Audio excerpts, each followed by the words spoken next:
Good morning, good afternoon, and good evening, everybody. Thank you for tuning in to another Supatease video. And in today's video, I'm going to be breaking down 9 of the most terribly performing specializations when it comes to PvP for week number 1 in Midnight Season 2. And I might be exaggerating a bit here as it is 9 specializations. Some of these are not going to be suffering as much as others in terms of their performance, but it's important to keep an eye on these things so that when you're walking into the season, you're not having your expectations too high with the performance of some of these specializations. These are also some specializations that are going to be most likely targeted, I would believe, at least for buffs. If some of them aren't, then you are going to be in not too great of a position, I think, for the remainder of the season. And as always, if you want to make sure that you're staying up to date with news related to World of Warcraft, educational and entertaining content, then make sure to smash that subscribe button. Your support is greatly appreciated. So let's get started with this list of the top 9 worst specializations for Season 2.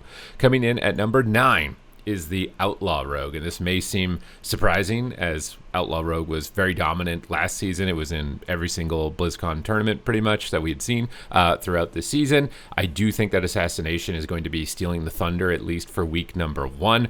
My main reason for putting Outlaw Rogue on this list at the moment is that its damage output is very difficult to actually pull off, and even if it is pulled off 100% correctly, it is kind of low. It still feels very cooldown dependent, whether you're trying to roll a jackpot and line it up with your adrenaline rush. When you have those two together, you feel like a decent class, and when you don't really feel like you're doing a lot. You're just putting in a lot of globals and a lot of effort of trying to min-max and maintain certain buffs and not getting a huge amount of performance out of it. So if you're a beginner to intermediate level player, you're pretty much going to see like next to no success with this specialization. But if you're a more advanced player, it is still a rogue. I do imagine that you'll still be able to pull it off. It is coming in at the 9 position, which means it's the best of the worst. It's not completely unviable. It is still a rogue. That's why it's coming in towards the bottom. But I think its complexity, or the amount of value that you get out of it, is warranted of putting it on this list. Now moving into the number 8 position, which may actually come as a surprise here, is the Shadow Priest. There's been a lot of positive talk about the Shadow Priest. It does have some positive qualities. If you're coming in at the bottom of this list, these first couple of spots, it's not all bad. You do have some good qualities. One of the good qualities is that you're really tanky. You're one of the most tanky specializations in the game. But the other issue is the trade-off for that is that you basically have no mobility. You're just a little tank totem, just RP walking around the map, trying to make your name, basically. My main issue with Shadow Priest, to put it on this list, is that just your core abilities like Mind Blast and Mind Flay do not really feel like they do damage. You pretty much only feel like you do damage at the moment with the Archon build during your Halo and during your Void form. And the main reason for this is you get Mind Flay Insanities that do a lot of damage. You get the Void Volleys that do a lot of damage from activating your Void form. During that window, you can feel like you're sort of a class, and even then it's not really as good as some of the best classes right now. And then when you don't have that, you really just feel like anything you're doing is almost completely irrelevant. So I think that distinct difference between no cooldown damage and cooldown damage is a big disparity, and that's a reason why I want to put it on this list when you're going into it under the Shadow Priest. Now, if you can survive later into games and damage gets higher, which you are more likely to do in this season than last season, then that damage that is seemingly irrelevant at the start of a match becomes more and more relevant as things go on, which is why this is not completely, off the list entirely. So it's got some good qualities, but it's got some bad qualities. I do kind of hope that they look at it in terms of shifting damage from its cooldowns and into its baseline abilities, similarly to with Outlaw Rogue with Adrenaline Rush and without Adrenaline Rush. I think those windows are pretty distinct, and that they're not adding to the type of gameplay that they were aiming to have, I think, for this patch. You could still make it work, obviously. And I do think in like solo shuffle it'll be stronger than in other brackets, but I think other ranged DPS will probably overshadow it, at least offensively, for this patch. So it's coming in at the number 8 position.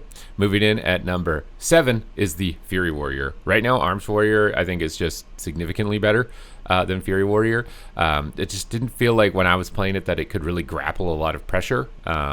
It felt a bit squishier too than Arms for some reason, which didn't really make sense to me because it was percent based, but maybe it's because dampening is getting higher and it's got healing based defense more so than Arms Warrior does. But I just felt like its pressure was kind of low. This one I could be off a bit on this. Maybe there's like a new build. Obviously a lot of talent tree reworks, a lot of stuff like has gone on with a lot of specializations.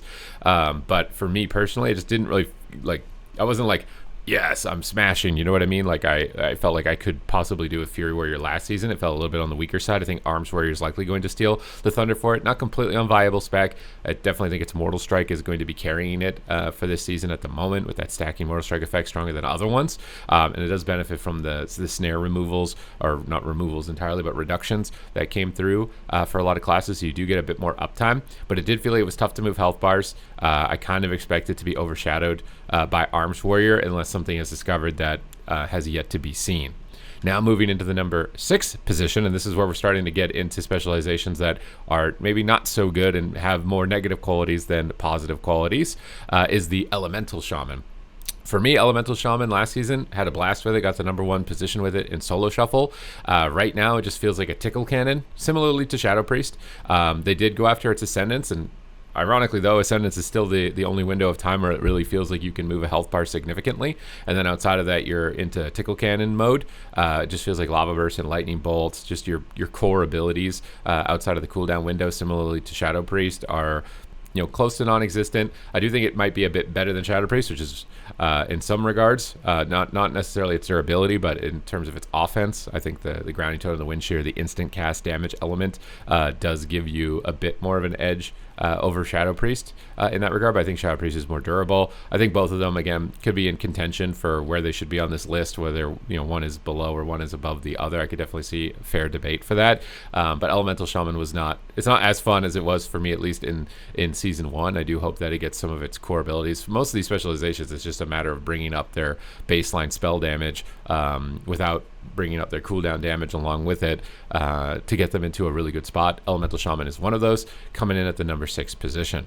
Moving into number 5 is the Frost Death Knight. Now, Frost Death Knight, this is an example of feast and famine. You either have all of your cooldowns up and you're absolutely smoking people with big cooldown damage, or you're completely useless. You might be noticing a trend on this list that a lot of these specializations are still incredibly cooldown dependent, at least in PvP.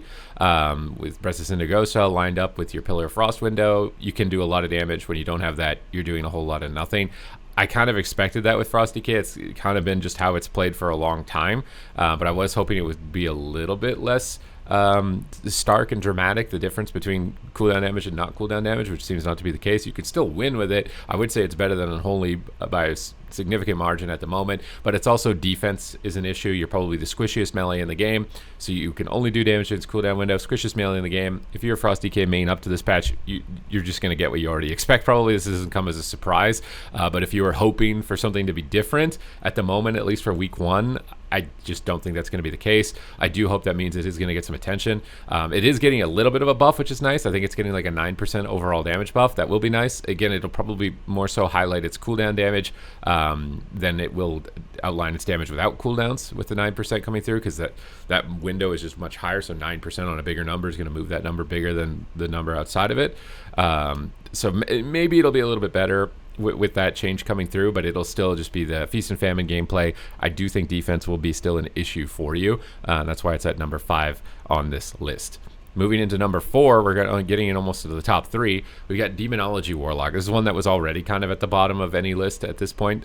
Moving up here, and I think Destruction and Affliction are going to completely overshadow you as far as the pressure that they are capable of pushing forward. And much like every other specialization, it just needs another little bit of a pick-me-up. Damage on Hand of Gul'dan, damage on Demon Bolt, which they have been buffing up to this point. Just a little bit more damage onto those components, and I think that you're likely going to be a really good specialization. So a lot of these specs, not too far away from actually being viable at sort of the top end, but I think at the moment its damage output is a bit lacking. Its main advantage is that it is durable. I would actually say Demonology is more durable than Shadow. It's actually probably the tankiest spec in the game with Soul Link and with all the passive absorbs that it can get.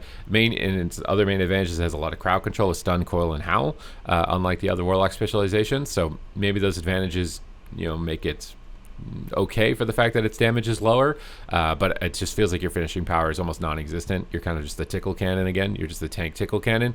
So if you don't want that type of POV, Demonology might not be the specialization for you. Now we're moving into the top 3, and I'm actually very curious to see if you guys can guess in the comments down below which specializations are going into the top 3. So I'm taking a second here for you guys to put your guess in for number 3. Moving to this, we'll do it for number 2 and number 1 as well, because I think you might be surprised. But for number 3, is going to be the Augmentation Evoker. This is another specialization that was trending towards the bottom. I think it's still going to be lingering down there. Augmentation Evoker, just it's very tough to maintain your ebb and might. If you get crowd controlled for even a millisecond during it, interrupted or anything, you just lose your ebb and might and you feel completely worthless when that does occur. And that main interaction has been the pain point for its viability for me for a while at this point. So I do hope that they do add something like that. They did talk about how PvP is going to be getting more attention now, that they've sorted out everything going on with Mythic Plus and how they have to focus their attention on certain things. So hopefully it'll get like maybe a new PvP talent or something that could help its mechanics with ebb and might and crowd control interactions, because right now that's just the main pain point for it. If it falls off, you just really aren't providing too much to your team, and that one thing solely decides that, and you can't really one-shot cheese people anymore, so the one little edge maybe that you might have had with the specialization is gone. So it just ends up being more frustration than much of anything else. Now moving into number 2 for the worst specializations in patch 12.1. Drum roll, please. I don't have a drum. I've got a little pen. I probably shouldn't do that. You would clicked out of the video. That was probably very loud. I'm sorry. Number 2 is the Discipline Priest. Discipline Priest got nerfed heavily on Void Weaver. I think it's almost certainly completely dead, or you have to completely change your build away from Expiation and put it into Smite. But it feels like the momentum on it is very challenging, and this is just because there's a stark difference between Disc Priest and Holy Priest at the moment. I think Holy Priest is going to be commanding in week 1. It's likely going to be running the show here. Its throughput is just crazy high, instant healing. It's sustained healing, it's burst healing, and now it's getting its mana regen buffed even further. And Holy Priest was very surprising. I don't think anybody even expected it to be the best healer. I didn't expect it to be the best healer. I thought it was going to be the worst healer, honestly, when the patch came out. But the changes they've made to it for PvE, maybe there's some other unseen interactions going on with it. It's completely dominating. They are nerfing the other healers and bringing them down more in line, so you may not feel as much of a disparity against those healers moving onto Tuesday. But I think when you go up against the Holy Priest, you're going to see that there is a very big difference in power output between this one, the Discipline Priest, and the Holy Priest. I think this Priest is probably, unfortunately, going to be the weakest healer moving into the first week, but things may change. This is just me trying to give you guys fair warning, show you what to expect moving into there. So don't go in there thinking like you're going to be destroying it as much as you did maybe in season 1. It's probably going to be a bit slower. Now, the number 1 specialization, the worst specialization of 12.1. Can you guess what it is? If you guess what this one is, maybe you probably play it, to be honest, but you might be a genius also. All right, number 1 worst specialization for patch 12.1 week 1 of PvP is the Unholy Death Knight. This specialization just felt like it had absolutely no dopamine. I think that the fact that it was stripped of its Chains of Ice, which I think was fair, but that was pretty much the only real thing that you had relative to other specializations outside of maybe Death Grip. It just feels like you have next to no damage that can move a health bar. Your cooldowns, unlike some other specs on this list, your cooldowns feel like they don't even do anything, and your damage outside of cooldowns feels like it almost does nothing. The Dispel protection that's built for your class from your PvP talents doesn't feel that significant, so it feels very challenging to like maintain dots on the target. It feels fleeting even if you maintain uptime on the target as far as developing pressure, and it just feels hopeless, and you don't even have a win condition of maybe running with Chains of Ice and hoping that your damage that's tickling them does something later in the game. It just feels like everything about it except maybe Death Grip is just performing very low at the moment. I think that this is probably the one that needs the most attention, but at the same time, most of these specializations could likely be fixed by just bringing up some of the baseline damage on their core rotational abilities outside of their cooldowns, and they will likely be more viable. So the positives of this list is that for fixing most of this stuff is that I don't think that it's going to be overly complicated or very challenging to do it. And it's just like a little bit of a numbers game of bringing them up, and then you're going to be feeling really good. And it does seem like they are on the ball reasonably for it. So main point of making this list was maybe to draw some attention to some of these specializations, because a lot of these specs on the list, you can make them work.